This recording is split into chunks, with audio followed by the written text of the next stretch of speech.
The ranchers had, or at least had, a tremendous amount of power. In a state like this where it's open range, if you hit an open range cow and You just bought it. and you kill the cow, you bought the cow. Yeah. And by the way, you're responsible for all your own damage. It's not a really good thing.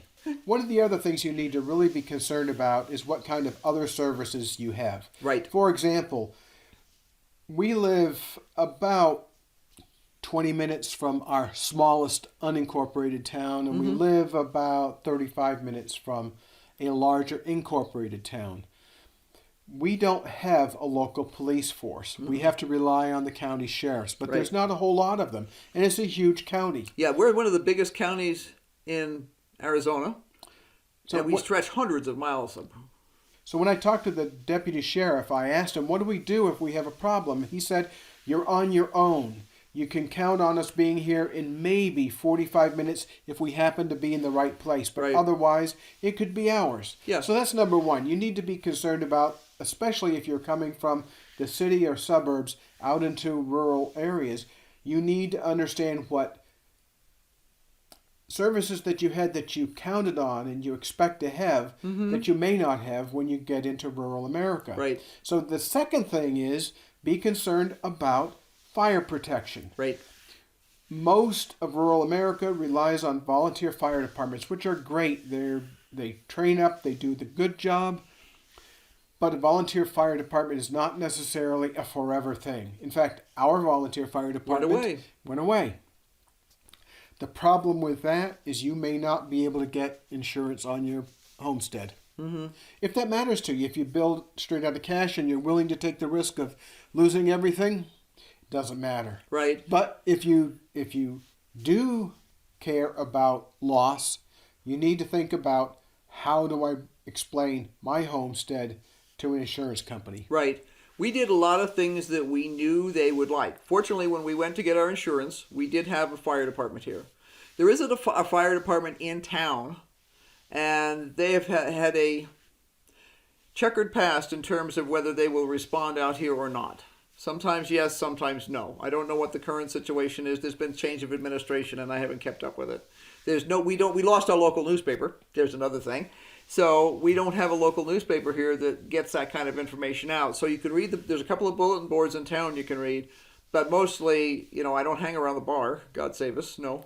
And you might hear something at the post office. Sometimes the postmaster will know something, but we don't have a regular means of spreading information, good or bad, here. So that's a problem. So one of the things that you need to think about, more than think about, is consider where you've been living and what you're comfortable with and what you like. When we chose to purchase here, it was primarily as a temporary base while we were traveling with Irene's business. Right. A lot of things happened in between that caused us to have to stay here pretty much on an ongoing basis. Yeah, we had never planned to set this up as a homestead. So we're setting it up as a homestead because that's what we need to do. It's what we own. When you start looking at a place, think about what kinds of things that you like doing and the kind of people you like be around. It's easy to find enclaves of a specific religion or a specific group of people.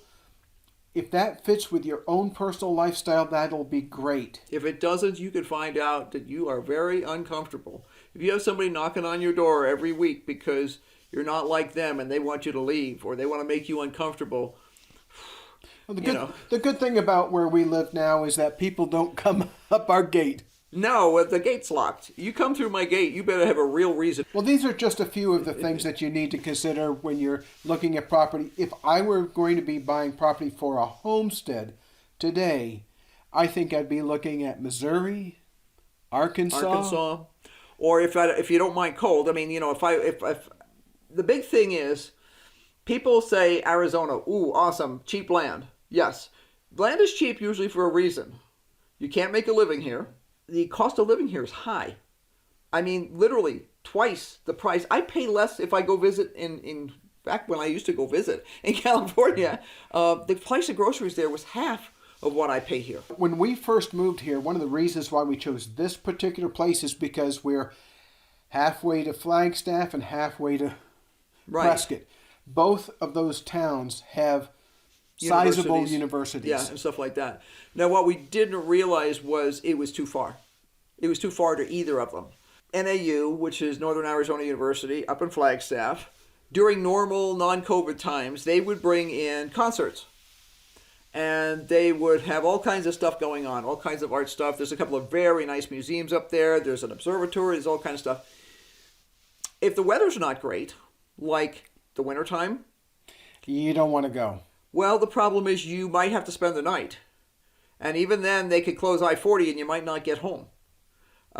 We've had to stay the night up there more than once. You know, you have to ask yourself the question, do I want to, if the concert is over at 10 o'clock, 11 o'clock at night. Or 2. Or 2, yeah, right. You know, but say even if it's a moderate situation, if it's over at 11 o'clock at night, do I want to have to drive an hour and a half home in a snowstorm? No. If you have health issues, they will bring in Life Flight here. And there's a Life Flight down at the church. There's a Life Flight parking spot down at the church, which is 2.5 miles that way or something. 2.5 miles from here. Because that's that golden hour concept. If you are in trouble, they're going to Life Flight you to the nearest trauma center, which is Flagstaff. Connectivity. Are you in an area that can even get cell phone? There's valleys in here that don't get cell phone service. If you own a piece of property, is there a high enough spot there that you could put a tower on it so that you could put a booster on it so you could have cell phone service? Because there's no landlines. So how isolated do you want to be? I mean, it sounds cool to say, I went out and I had no, you know, I mean, our son, when he was a Boy Scout, they went out on the Androscoggin River in Maine, and they did that 100-mile... they went to the Allagash. Allagash, sorry, not Androscoggin. To the Allagash, and they did the 100-mile thing. He's got the badge for it's you portage, you canoe, you portage, you canoe, you portage, you canoe. And it's a 100-mile thing. And very few people get that because it's a big darn deal. There was an injury while they were out there. Hatchet mistake. Hatchet mistake. One of the camp counselors, one of the Boy Scout leaders, wound up with a hatchet in his leg. There were no cell phones back then. They didn't even have a, what do you call those things? No emergency radio. No emergency radio, nothing. They sewed him up out there and got him back. We always say that if a spouse dies, if it's a female that dies, the husband will often stay, unless he has health issues and has to go live closer to family. If it's a male that dies, the female almost always leaves because it's too much for a female to live out here by themselves. Now, I've lived out here by myself a lot, and it is hard. It is very hard. But I could do almost everything that Henry can do. Almost. Seriously. There's things he doesn't like me to do, like running the chainsaw or something like that, but I'm capable of handling all the equipment and all that kind of stuff. How independent can you be? If your road washes out and your phone's not working, are you okay for a month? If the answer is no, don't move. Don't move. There's all kinds of okay. You know, like there's people who would go crazy. And there's people who would go, oh, this is great. I don't have to listen to Facebook for a week. You know, there's people who keep, you know, a loaf of bread and a can of beans in the house, and that's all they have. And then there's people like us who just finished restocking the pantry this morning. Hi, Isa. So at the end of it all, it really comes down to you. Don't be seduced by the romanticism of living off-grid in the middle of the boonies. There's nothing romantic about it. It can be awesome. It can be lovely. Okay, come on, pull away. She's trying to land in my lap and I would get scratched. It's hard. It's hard work. Yeah. It can be really rewarding. It can be fun, but it can also be a real grind. Mm-hmm. Well, I hope that you found some of this interesting. Don't forget to like and subscribe and hit the bell for notifications because we're always doing something crazy on our homestead. Yep. And Issa thinks so too. She wanted her time in the sun here today. Is this your right side? Thanks for watching. We'll talk with you later. Bye.